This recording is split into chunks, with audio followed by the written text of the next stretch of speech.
Bismillahirrahmanirrahim.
Bismillah, walhamdulillah, wassalatu wassalamu ala sayyidina Muhammad Rasulillah wa ala alihi wa sahbihi wa mawala wa la hawla wa la quwwata illa billah.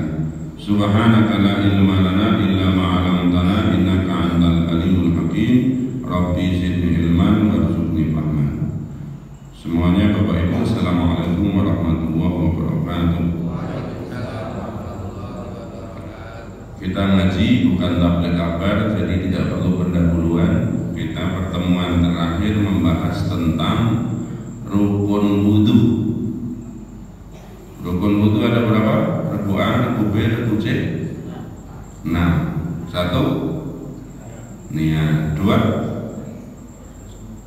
membasuh muka, 3 membasuh tangan sampai siku, 4 mengusap sebagian kepala, nomor 6 membasuh kaki sampai mata kaki. Dalilnya surat apa, ayat berapa? Jangan Ustaz doang yang ditanya dalilnya, mana Ustaz? Surat Al-Maidah ayat 6. Ingat ya. Jadi surat Al-Maidah ayat 6 dalil diperintahkan wudu, mandi, tayammum. Ya. Kita lanjutkan sekarang di kitabnya tentang sunnah-sunnahnya wudu. Wa sunanuhu, dan sunnah-sunnahnya wudu itu asyratu 10 asya'a perkaranya. Menurut kitab ini dan sebagian kitab fikih yang lain, sunnah wudu ada 10. At-tasmiyatu, yang pertama membaca bismillah. Jadi kalau ibu bapak wudu, cuci tangan atau nawaitunya nggak pakai bismillah, tetap sah. Cuman tidak mendapatkan kesunahan. Dalam hadis lain diterangkan, semua perkara baik yang tidak dibacakan basmalah atau bismillah, aqta. Apa itu aqta? Terputus dari pahala dan berkahnya. Jadi meskipun sah, keberkahan dari wudu itu menjadi tidak maksimal begitu, ya, terputus. Terus mengucapkannya, dalilnya gimana? Disebutkan di sini Imam Nasai dengan sanad yang jayid meriwayatkan dari Sayyidina Anas, ia berkata, sebagian dari sahabat-sahabat Nabi SAW mencari air untuk wudu, namun mereka tidak menemukan. Lalu Nabi bersabda, apakah di antara kalian ada yang telah membawa air? Maka diberikannya air itu kepada Nabi, lalu beliau meletakkan kedua tangannya dalam bejana di dalam air itu, kemudian sabdanya, tawadhu bi bismillah. Berwudulah kalian dengan menyebut nama Allah. Dan aku melihat air memancar dari sela-sela jari bidur sehingga airnya cukup untuk berwudu 70 orang. Ini hadisnya lengkap dalam Mustadrak Imam Hakim. Rasulullah lagi kemah, kalau zaman sekarang maksudnya pergi kemalaman, kemudian tidak ada air, airnya tinggal 1 bejana. Ada yang masih punya air enggak? Kira-kira begitu. Bismillah. Begitu Bismillahirrahmanirrahim, dari sininya keluar. Ada yang mengatakan dari sini, ada yang dari sini keluar air. Yang tadi airnya cuma seember, bisa cukup untuk berwudu 70 orang. Yang jadi masalah kadang-kadang ada yang meributkan bacanya Bismillah atau Bismillahirrahmanirrahim. Kalau ada yang ngomong Bismillahirrahmanirrahim, salah atau benar? Rasulullah cuma ngomong Bismillah, terus kita mengucapnya Bismillahirrahmanirrahim. Yang benar yang mana? Kalau saya mah benar semua, Bismillah ya bagus, Bismillahirrahmanirrahim ada asma Allah. Ya. Tapi kan Rasulullah iya.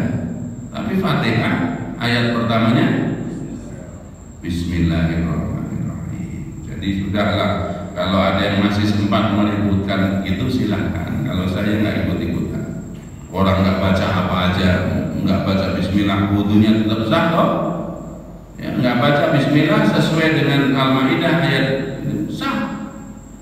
Ya.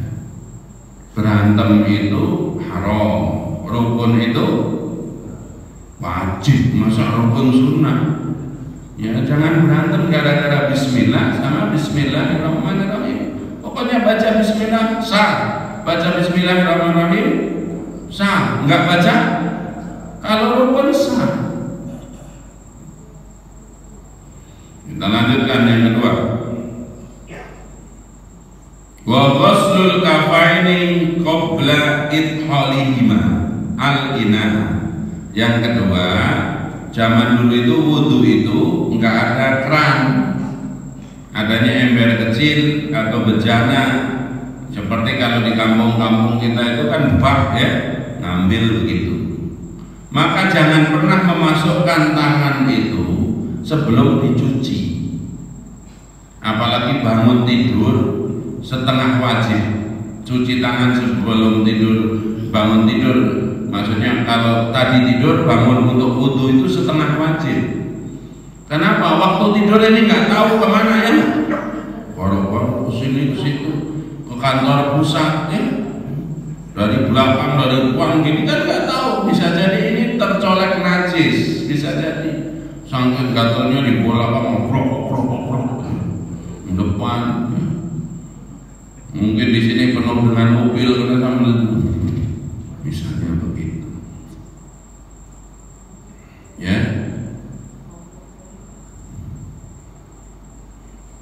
Kemudian wal madmadoku.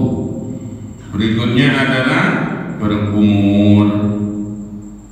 Jadi kalau nggak kumur langsung baca sah. Ya, lihat situasi dan kondisi. Kadang-kadang orang setelah ngaji begini itu yang sunnah ditinggal. Iya, ternyata dia sunnah. Nah itu ciri-ciri orang yang nggak dapat petunjuk. Ada orang yang dapat ilmu bukannya tambah dekat kepada Allah, tambah jauh kepada Allah. Ya tahu begitu, nggak saya kerjain itu lama-lama banget ternyata kumur-kumur sunnah.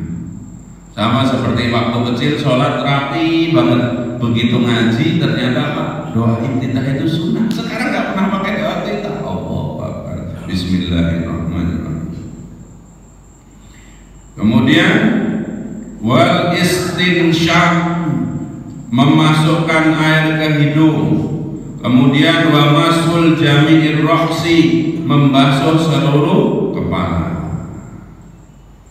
Jadi yang pertama berkumur. Berkumur itu tekniknya ada yang ngambil air berkumur dibagi dua dengan menghirup air ke hidung.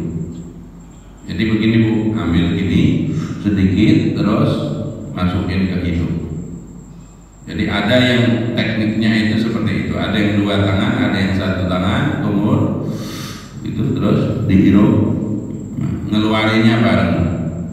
Kalau nggak biasa ya jangan, kalau nggak biasa ya tertib aja ngambil air, kemudian dan tidak ada yang cuman begini. Ini kita menyempurnakan wudu kita. Kadang wudunya cuman begini. Ada yang cuman begini dong Pak. Dihirup airnya untuk menguras debu-debu yang nempel di rambut dalam ini. Syukur sampai sedikit sakit di sini, itu yang paling sempurna gitu. Nah, kalau lagi di rumah sendiri atau tidak lihat orang lain, kalau perlu pas ngeluarinnya didorong sampai keluar yang hijau, kalau perlu brul gitu. Nah, disedot gitu. Ya. Coba praktek kumur, ya, terus sisa sedikit dihirup, bisa nggak? Biasanya enggak, biasanya satu-satu ya. Kumur, selesai kumur. Kumurnya juga yang benar, maksudnya itu yang sungguh-sungguh. Dan kemarin kita sudah tahu kalau bisa sebelum wudhu itu siwakan. Kalau nggak sempat berarti pas kumur-kumur itu disiwaki dengan ini. Ya. Kemudian ambil air, pakai tangan satu tangan aja, dihirup, terus dikeluarin. Hirup, keluarin. Sunnah berikutnya apa? Wa mashu jami'ir raqsi. Saya lepas peci saya. Kepala itu yang wajib cuma begini, atau begini, atau begini, atau begini. Jadi kepala ini sebagiannya dibagi 4. Boleh bagian atas, bagian kanan, bagian kiri, atau belakang. Tapi sunnahnya semua kepala. Bagaimana tekniknya? Coba tangannya di sini, taruh di sini, dorong ke belakang. Apelnya balik lagi. Ya, jangan ada yang begini. Kalau yang begini nggak sah loh. Ini bagian dari muka, tadi sudah. Nah, kalau ibu-ibu di tempat ramai nggak bisa buka kerudung, dibolehkan cuman begini. Karena Rasulullah pernah pakai imamah itu kayak seperti ini, ada peci kemudian diikat-ikat dengan sorban. Beliau cuman begini saja, tapi bukan kebiasaan setiap hari. Lagi pergi kemana susah membuka kerudung. Laki-laki perhatikan ya, sempurnanya seperti ini, balik lagi ke depan. Kalau begini sah, begini sah, begini sah. Bahkan zaman kecil saya nanya ke guru ngaji saya, gimana Pak Ustadz? Pokoknya 3 rambut kena. Namanya masih kecil kan. Ini masih benar kalau begini. Ya kalau begini ya nggak benar. Karena ini jidat, ini bagian dari wajah. Kita lanjutkan. Wa mashul udunaini tahirima, membasuh kedua hidung. Ya. Tahirima. Ya. Gimana cara udun itu apa? Udun apa Bu? Oh, hidung. Nggak ada membasuh kedua hidung. Membasuh kedua telinga, ya. Luar dalamnya dengan air yang baru. Al-udunaini tahirima wa batiniha bima'in jadidin. Maksudnya gimana? Jangan begini. Kalau yang selama ini melakukan begini, berhenti. Ini jempol sama telunjuk dibasahin sama air. Telunjuknya masuk ke dalam, jempolnya di luar. Ini ada debunya, cuci. Kalau perkara teknik begini terserah. Ada yang begini, 1, 2, 3. Ada yang bareng ke apa-apa begini. Yang tarik kayak tari saman nanti benar juga. 1. Sama seperti basuh tangan kan, ada yang 1, 2, 3. Ada yang 1, 2, 3. Maksudnya ngulang 3 kalinya terserah. Ya termasuk begini. Ya coba praktek. Jempolnya masuk, telunjuknya masuk, nih di sini. Di sini itu suka ada nih kayak debu di sini itu, ya. 3 kali. Berikutnya adalah wa tahlilil lil hayatil kasati. Yang punya adalah menyela-nyela jenggot yang lebat. Nah, kayak punya bapak ini disela-sela begini. Kalau punya saya yang nggak usah. Kalau saya begini aja udah nggak usah kemudian ada. Apalagi ibu-ibu nggak punya jenggot. Sunahnya iya kalau punya disela-sela. Bisa jadi begini, oh ini muka terus ke sini. Urutannya nggak ada, pokoknya ada sunnah di dalamnya yang jenggotnya lebat itu disela-sela kalau perlu begini. Jadi apa namanya? Ingat, air wudhu yang kita ratakan ke wajah kita ini nanti yang menjadi ciri kita glowing, bersinar. Khususnya Rasulullah itu kenal tuh di rumahku nih. Tapi kalau yang wudhunya sembarangan, kasihan Rasulullahnya. Umatku atau bukan? Mau ngasal aja. Bahasa Jawanya itu beleret, tahu beleret? Hah? Apa? Samar-samar itu ketip gitu ya.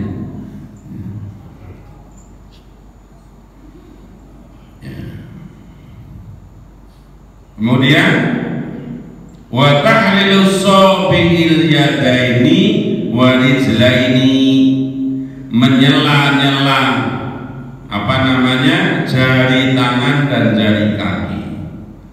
Ulama mengajarkan begini Bu, kalau kita cuci tangan nyela-nyelakan ini cuci tangan nggak wudhu kan begini biasanya kan, terus begini.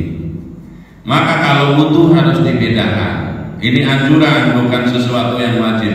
Kalau pas wudhu nyela-nyelanya begini. Jadi ini untuk membedakan dari cuci tangan biasa. Ya, kalau pas cuci tangan kan ini baru ini di sini. Kalau cuci tangan biasa kebiasaannya begini. Nah ini salah satunya membedakan ya, wudhu dan cuci tangan. Kaki juga begitu. Gimana kaki biasanya kalau apa namanya menyela-nyela kaki? Kalau bisa wudhu itu pakai kursi sejatinya, duduk lebih baik. Kalau nggak bisa maka tangan kanan ini kita letakkan ke tembok. Yang berdirinya sudah nggak bisa, ya. Ini tangan ini kaki ini, nah ini. Kalau kaki itu kan susah kalau semua jari, maka pakai jari yang ini. Setelah dibasuh itu ini. Sini juga begitu. Nggak mungkin dimasukin begini. Kalau tangan kan bisa. Ya. Kemudian wa taqdimul yumna 'alal yusra, mendahulukan yang tangan kanan dari yang kiri. Artinya kalau ada yang wudhu begini, cuci muka terus begini dulu, gini lupa tetap sah, nggak lupa juga sah. Cuman kalau tahu sunnah ditinggalkan dengan sengaja secara hukum fikih makruh. Kenapa makruh? Ada pahala. Kenapa memilih yang nggak ada pahalanya? Gara-gara kita mendahulukan yang kanan, maka itu mendapatkan poin pahala. Wa tahuratu salatan salasan, membasuhnya 3 kali. Tapi ada juga ulama yang mengatakan begini, ini boleh setuju boleh tidak. Gimana caranya? Kalau wudhu untuk sholat 3 kali. Kalau di luar sholat 1 atau 2 kali. Ini hanya anjuran. Betapa abdolnya sholat, maka wudhunya kita sempurnakan. Kalau wudhu dari ke toilet, ya ke toilet, keluarnya kalau bisa wudhu. Pokoknya setiap kita batal wudhu, setiap batal wudhu, itu keutamaan air. Kalau kita ingin punya hati yang bersih, salah satunya menjaga wudhu. Jangan nunggu kalau sholat. Nah, biar beda wudhu untuk sholat dan wudhu untuk tidak sholat. Kalau wudhu untuk sholat pastikan mengulang 3 kali. Kalau tidak untuk sholat sekali atau 2 kali, kan apa namanya, sekali sah, 2 kali baik, 3 kali afdol. Wal muwalatu yang nomor 10, wudunya itu beruntun. Maksudnya beruntun gimana? Kumur-kumur cuci muka sampai selesai. Tapi kalau terpaksa, ibu lagi wudhu, tiba-tiba lagi basuh muka, pintu didodok orang, assalamualaikum, boleh, ntar dulu ya lagi wudhu, balik lagi. Ibu habis basuh muka, ngusap kepala, terus ke telinga, oh belum ngambilin air tamunya, ambil air dulu, minum ya, gitu ya. Terus balik lagi ke kamar mandi, cuci kaki, boleh, seperti itu. Yang penting masih basah. Saya waktu di pesantren malah ustadz saya itu tadi, misalkan ya, misalnya ini lagi wudhu kemudian lehernya mati, ya. Rumah ibu itu dari masjid 200 meter sana. Dari rumah sudah basuh muka, cuci tangan, mau nerusin wudhu, lehernya mati, terus jalan kaki, nggak naik motor, jalan kaki dari rumah ke sini perlu waktu 7 menit. Maka begitu sampai ke sini nggak usah ngulang lagi. Yang belum apa? Oh tangan, usah kepala, kaki, gitu. Mungkin itu ya sunah-sunah wudhu. Ada yang mau disampaikan? Siap. Waktu basuh ya, bisa kepala, langsung ke sini langsung ke kuping, itu gimana? Dan itu Kalau dari keutamaannya itu bima'in jadidin. Bima'in jadidin itu dengan air yang baru. Air yang baru itu berarti tidak meneruskan dari wajah, meskipun boleh. Kan itu sekali ambil gini, terus begini toh. Tapi kalau keabdolannya kalimatnya adalah bima'in jadidin, jadi dengan air yang tersendiri. Kalau ditanya apakah boleh membasuh muka sekaligus kuping, boleh.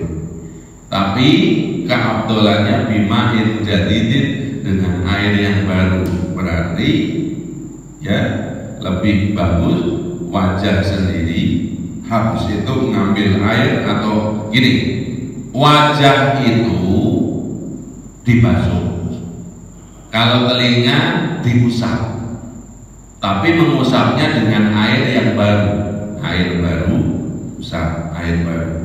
Jadi keutamaannya dipisahkan, meskipun kalau langsung boleh saja. Baik, ada yang lain? Itu airnya cuma berapa gayung, karena banyak, cuma yang penting basah aja, itu syarat aja wudhunya. Bukan untuk syarat, yang penting sah. Karena tidak cukup bersama berapa gayung aja gitu. Iya, bahkan segini bisa untuk wudhu. Kalau dalam kondisi kita sangat sempit, 1 botol aqua itu bisa untuk wudhu. Yang penting air yang di dalam itu steril. Maka kalau itu begini harus dipastikan jangan sampai ada bekas yang dari sini nyiprat ke sini. Jadi kalau begini misalnya ngambil ke sini buat buka sekali aja, karena kalau 3 kali nggak cukup. Ambil untuk tangan, kosong. Bahkan mandi junub kalau nggak ada air segini bisa. Yang penting rata ke seluruh tubuh. Ya, misalkan dikucurin ke tangan, terus kepala, terus ke sini. Baik. Ada ibu-ibu? Ya bu.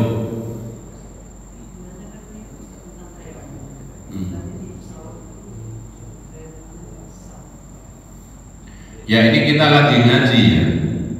Yang namanya tayamum itu pakai debu. Di pesawat nggak ada debu. Menghina pesawat kalau pesawat itu ada debu toh. Tapi nggak tahu kenapa asal muasalnya dari mana, ada sebut ulama atau yang mengajarkan tayamum ditempelkan ke jok pesawat. Makanya kalau mau tayamum beneran, sejatinya orang yang dalam perjalanan itu sudah dari rumah bawa debu.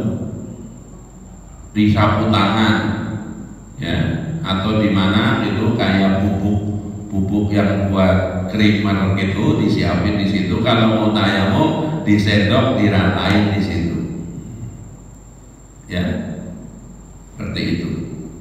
Saya termasuk ikut pendapat itu, Bu. Meskipun dulu kemarin saya suka ngajarin manasik haji itu orang untuk tayamum di pesawat, ya, kemudian diingatkan kembali ulama yang masih ada sekarang. Kiai Haji Mustafa Bisri di Rembang mengatakan nggak ada debunya. Dan yang kedua, sholat di pesawat itu hanya menghormati waktu. Kenapa menghormati waktu? Pesawat itu kecepatannya paling rendah 1 jam itu 300 km, ya. Jadi sebut saya niat sholat zuhur di atas Cirebon, saya berniat sholat zuhur 4 rakaat atau di kosor 2 rakaat aja. Takbiratul ihram di atas Cirebon. Rukuk sudah di mana? Sedangkan sholat itu ada dalilnya. Inna sholata kanat alal mu'minina kitaban mauquta. Sesungguhnya sholat itu kewajiban yang ditentukan waktunya. Ya, kalau kecepatannya cepat banget, jadi kita itu takbiratul ihram di atas Cirebon, ya, rukuk di atas Kerawang, sujud di atas Bekasi, ya, terus tasahud akhir di Cengkareng, kira-kira begitu. Ini alasan ilmiahnya. Maka yang namanya menghormati waktu, apalagi di pesawat sholatnya cuma begini, Bu. Padahal kita sehat walafiat. Maka kalau di situ, ya, saya mengikuti pendapat nggak usah tayamum, langsung ya Allah saya berniat sholat menghormati waktu. Nanti kalau sudah sampai darat, sholat yang benar, niatnya boleh kotor, pokoknya menyempurnakan. Tadi kan saya sholatnya baru begini-begini ya Allah, padahal saya mampu, tapi tempatnya nggak mungkin. Gitu. Saya termasuk yang ikut pendapat itu. Di pesawat itu yang nggak bisa tayamum, karena pesawatnya sebelum kita terbang kan ini vakum cleaner, ya kan? Tapi kalau pakai mikroskop nggak bisa. Hukum fikih itu yang kelihatan nggak ada debunya, nggak ada. Itu. Yang kemarin nggak usah dipikirin, yang kemarin kan kita belum belajar. Saya juga istilahnya kalau setiap manasik itu ngajarin tayamum, tapi setelah ditegaskan kembali, iya benar juga kan, nggak ada debunya, kecuali itu tadi bekel debu. Itu mau tayamum, taruh di meja makannya pesawat itu, terus begitu, begini. Ada lagi yang lain? Belum suruh.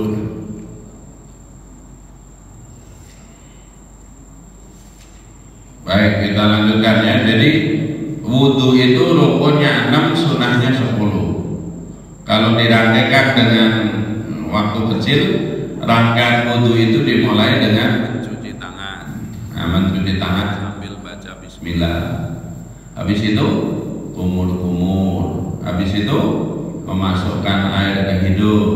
Habis itu membasuh wajah sama niat itu baru. Waktu cuci tangan baru baca bismillah. Kumur-kumur nggak baca apa-apa. Kemudian baru ambil air. Yang nawaitu itu sekarang, nawaitu wudu ali rabbil alamin itu waktu tangan sudah nempel ke sini bawa air yang pertama. Ya, kalau dalam kitabnya Imam Ghazali diajarkan doa setiap gerakan. Ada yang baca, ada yang mengatakan ini bid'ah, terserah. Tapi kalau yang mau mengamalkan pas cuci tangan, doanya gimana? Kalau pakai bahasa Arab, ngapalinnya lama. Ya Allah, jadikanlah tangan ini menjadi pintu keberkahan-Mu, jauhkanlah aku dari kesialan. Gimana doanya? Minta kepada Allah diberi berkah, dijauhi kesialan. Coba praktek. Gak usah pakai Allahumma, gak usah. Kan Doa itu yang penting tahu maksudnya. Daripada pakai bahasa Arab nggak ngerti bahaya, nanti kalau dikabul bingung. Ini doa yang mana? Oke. Terus waktu kumur-kumur gimana? Ambil air, ya Allah mudahkanlah aku membaca kitab-Mu. Nah, di riwayat lain, ya Allah mudahkanlah aku berzikir menyebut nama-Mu, bersyukur atas segala nikmat-Mu, ibadahku semakin baik gitu. Jadi kalau yang pendek gimana? Ya Allah mudahkan mulut ini membaca kitab-Mu. Oke, waktu memasukkan air ke hidung, doanya, ya Allah izinkan hidung ini mencium harumnya surga. Waktu ngeluarin, ya Allah jangan sampai hidung ini mencium bau neraka. Ini dasarnya kitabnya Bidayatul Hidayah dari Syekh Nawawi. Di dalam kitab Al-Arqam juga dicantumin. Apakah ini dari Nabi yang lebih cocok? Ini anjuran ulama. Bagi yang mau silakan diamalkan. Saya ulangi ya. Cuci tangan doanya gimana? Ya Allah berilah aku keberkahan, jauhkan dari kesialan. Terus kumur-kumur, mudahkan mulut ini untuk membaca kitab-Mu Al-Quran. Memasukkan air ke hidung, izinkan hidung ini mencium harumnya surga. Waktu ngeluarin, jangan sampai mencium bau neraka. Waktu ambil air, basuh muka, ya Allah izinkan wajah atau jadikan wajah ini bercahaya di saat wajah-wajah menghitam. Nanti di yaumil hisab itu, meskipun dulu waktu di Indonesia glowing, ya glowing zaman sekarang, itu ada yang hitam-hitam karena tidak ada cahaya wudhu tadi. Gitu. Ya. Ayo kita praktek sambil begini, hatinya atau mulutnya ngomong, ya Allah jadikan wajah ini bercahaya waktu wajah-wajah. Membasuh tangan kanan, ya Allah izinkan aku menerima catatan amalku dari tangan kanan. Tangan kiri, ya Allah jangan sampai aku menerima catatan amalku tangan kiri, apalagi di belakang. Ini simbol, ini maksudnya apa? Ya, memanfaatkan wudhu itu biar ingat akhirat. Waktu membasuh kepala, ya Allah izinkan jadikan sejumlah rambut kepalaku ini jumlah-jumlah kebaikanku. Ada yang mengatakan jadikan rambut ini apa adalah cahaya kebaikanku di akhirat. Ya. Waktu ngusap telinga,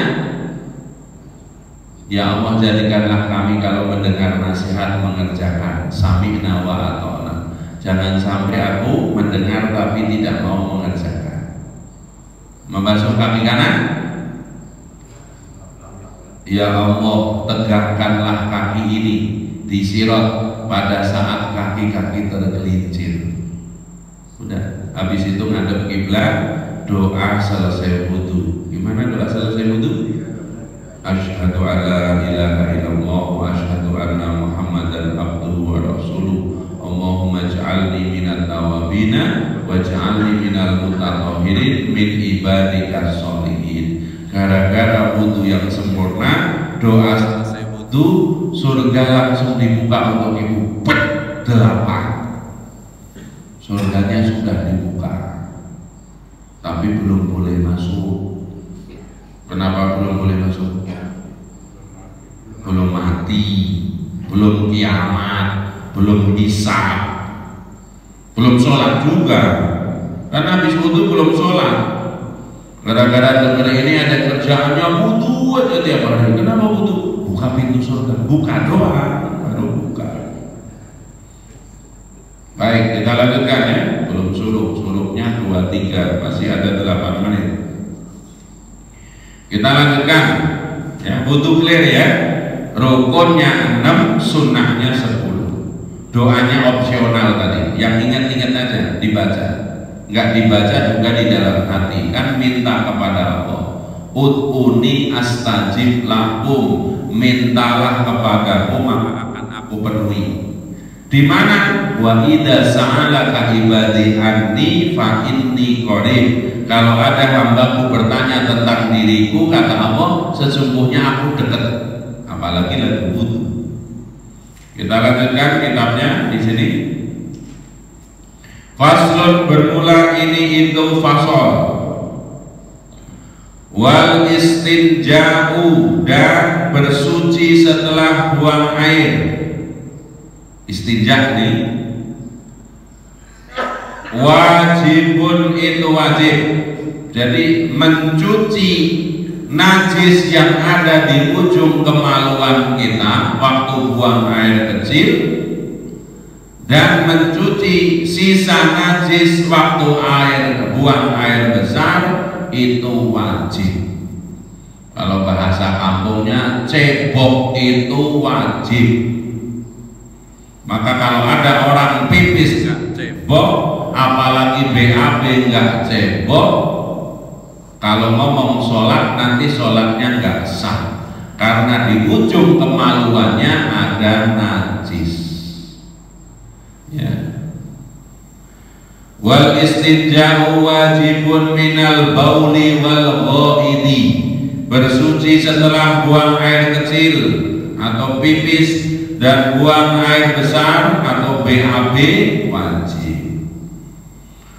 Wal afdalu, dan yang paling afdol, ayyastanjiya bil ahjari summa yutbi'aha bil ma'i. Kalau zaman dulu nih, afdolnya gimana? Pipis itu pakai batu, bahasa kampung saya dipepet, baru pakai air. Kalau sekarang, kalau misalnya di rumah sendiri atau di toilet mall, dikeringkan dulu pakai tisu, baru pakai air. Kalau ngomong abdol, kenapa begitu? Ini najis kalau sudah dikeringkan. Kalau misalkan pakai urinor, seret gitu, itu najisnya nggak kemana-mana.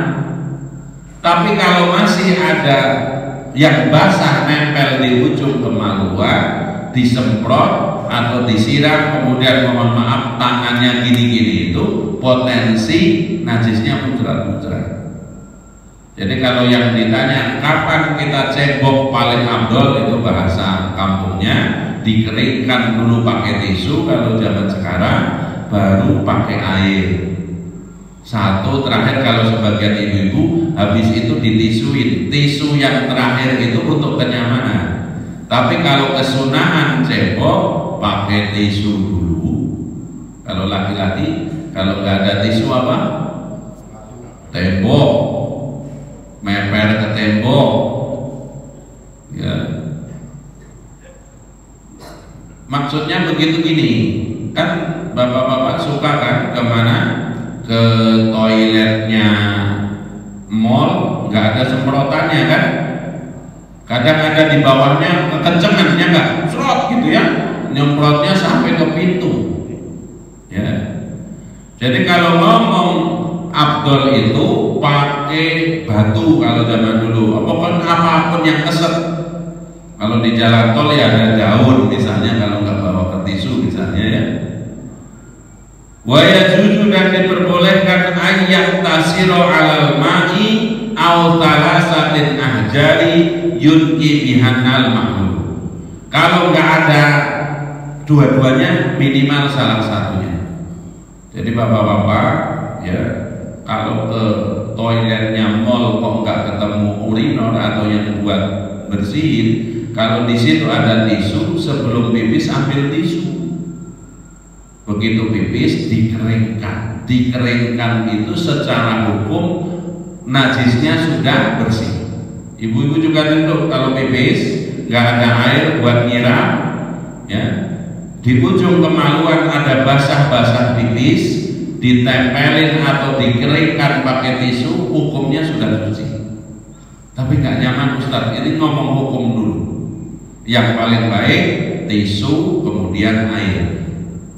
Kalau nggak ada, air saja atau tisu saja. Apapun boleh, sepertinya kertas boleh, kain boleh, yang nggak boleh plastik. Misalkan punya plastik terus gitu kan itu nggak nyerap, ya. Atau kue basah, ya, diusap-usapin gitu. Boleh. Nah, tapi mohon maaf ini jadi bicara detail. Bekas buang airnya itu hanya di seputaran tempat keluarnya. Tapi misalkan ya kebelet terus lari ke toilet, gitu ya, sudah muncrat ke sini nggak bisa. Kalau itu nggak bisa pakai tisu. Hanya di tempat keluarnya. Kalau laki-laki pas pipis itu yang basah bagian helmnya. Kalau perempuan bagian pokok dari kemaluannya. Nah, di sini dikatakan fa'idha aradal iktisaru ala ahadihima fal ma'u afdalu, ya. Kalau tidak ketemu keduanya maka mencukupkan salah satunya, tapi yang paling utama dengan air. Ya, jangan macam-macam bab cebok. Rasulullah pernah lewat, ya, di sebuah kuburan. Ada dua kuburan, yang satu disiksa karena berita hoak, suka mengadu domba orang, yang satu disiksa gara-gara apa? Najis yang nempel di. Saya sering ditanya, dan mungkin di sini nih, biar mantep kalau habis ke toilet, bapak-bapak atau ibu, ini kan ke toilet, pipis, BAB, ambil air, cipratin di celana atau sarung, Pak, sret gitu. Jadi ini untuk biar ragu-ragu. Misalkan yang bapak-bapak nggak bisa duduk, kan kadang-kadang tempat pipisnya berdiri. Habis itu kan cebok, habis itu ke mana? Ke wastafel atau ke tempat wudhu, ambil air. Jadi kalau kita pas nanti mau sholat, ngelihat bercak-bercak air itu, hati kita mantep, itu air yang aku cipratkan. Kalau nggak suka mikir nggak, ini kencing saya jangan-jangan, nah itu bikin was-was. Maka secara fikih ambil air terus jangan basah-basah amat gitu, kemudian dikerocokin gitu yang di luar, kita yang cuma cukup diambil air, dicipratin, biar kalau kita melihat bintik-bintik air itu, oh itu air tadi yang aku bersihkan. Kadang ada yang dikit-dikit, kadang gara-gara toilet itu nggak sholat zuhur, wah gak enak toiletnya, nggak bisa begitu. Cukup dengan tisu aja udah bisa mengangkat najis. Kalau kenyamanan itu ya hal yang berbeda. Mungkin itu ada. Ya yang penting sapu tangannya dibuang. Kalau nggak dibuang kan dilipat lagi. Pas bapak mau sholat jangan dibawa ke dalam sholat. Ya tapi kalau bapak ikhlas ya buang, kalau nggak simpen di mana gitu ya, di toilet itu taruh di situ, nanti pas mau pulang ambil lagi kalau ingat. Nggak boleh kan, itu najis Pak. Kan itu dia tertempel di situ najis. Najis itu baunya, rasanya, warnanya. Itu kalau kering kan jadi bau gitu. Tapi kalau belakangan setelah bersih cuci baru belakangan jadi sapu tangan kan udah bersih, tinggal airnya aja. Oh itu beda lagi. Maksud bapak itu habis ke toilet itu ngeringin. Kalau ngeringin nggak apa-apa, kan kita lagi ngomong bapak nggak ada air, terus sapu tangannya buat ngeringin air kencingnya, itu ya nggak boleh, maksudnya dibawa. Kalau itu sebagai pengering ya nggak apa-apa, seperti bapak gini-gini ingus kan, ingus najis apa enggak? Enggak. Air ludah, air ludah ngiler najis. Kalau ngiler itu langsung dari lambung. Kalau air ludah di sini nggak najis. Kalau air ludah najis kita bawa najis terus dong. Nah, jadi kalau bapak maksudnya sapu tangannya untuk memberi kenyamanan setelah cebok biar kering nggak apa-apa. Tapi kalau itu untuk ngelap sisa air seni kemudian disapuin lagi ya jangan. Itu berarti membawa najis ke dalam sholat. Sedangkan syarat sahnya sholat itu kan suci pakaiannya, badannya, tempatnya dari najis. Ya, mudah-mudahan bisa diingat hari ini kita mengingat kembali tentang sunnah wudu. Rukunnya sudah ada 6, sunnahnya ada 10. Orang yang baik itu setelah tahu sunnah tetap dijaga dan membuat tenang kalau waktunya terbatas. Ternyata wudu itu cukup wajah, tangan, usap kepala, kaki. Kalau mulutnya bersih, apalagi ngantre panjang, ya sudah. Kan suka begitu tuh di mall atau di tempat wudu, atau kalau laki-laki mau komat kadang-kadang Jumatan ya. Ada yang udah khutbah itu masih rokok, masih makan begitu. Burak baru wudu. Ya, bagian yang aliran efektif efisien gitu ya. Jumatan itu kalau bisa datang belakangan, pulang.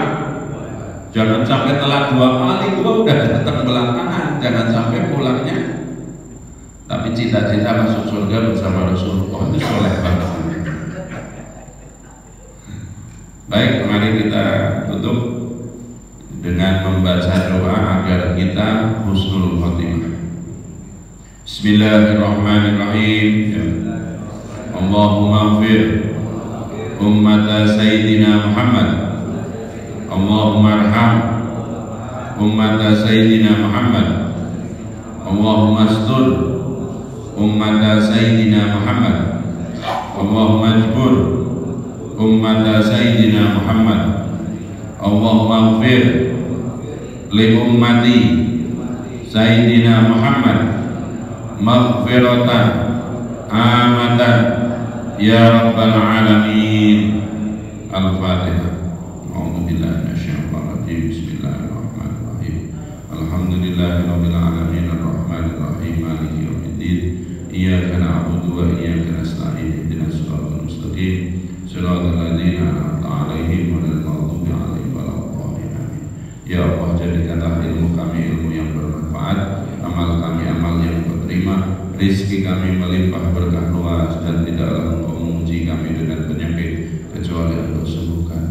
Ya Allah, kami mohon tolonglah saudara-saudara kami di Gaza, Palestina. Ya Allah, berikan mereka kekuatan di dalam hatinya menerima segala ketentuan ini dengan sebaik-baiknya, dan Engkau menurunkan pertolongan sehingga mereka dijauhkan dari kedzaliman. Engkau merdekakan dengan segala kekuasaan-Mu.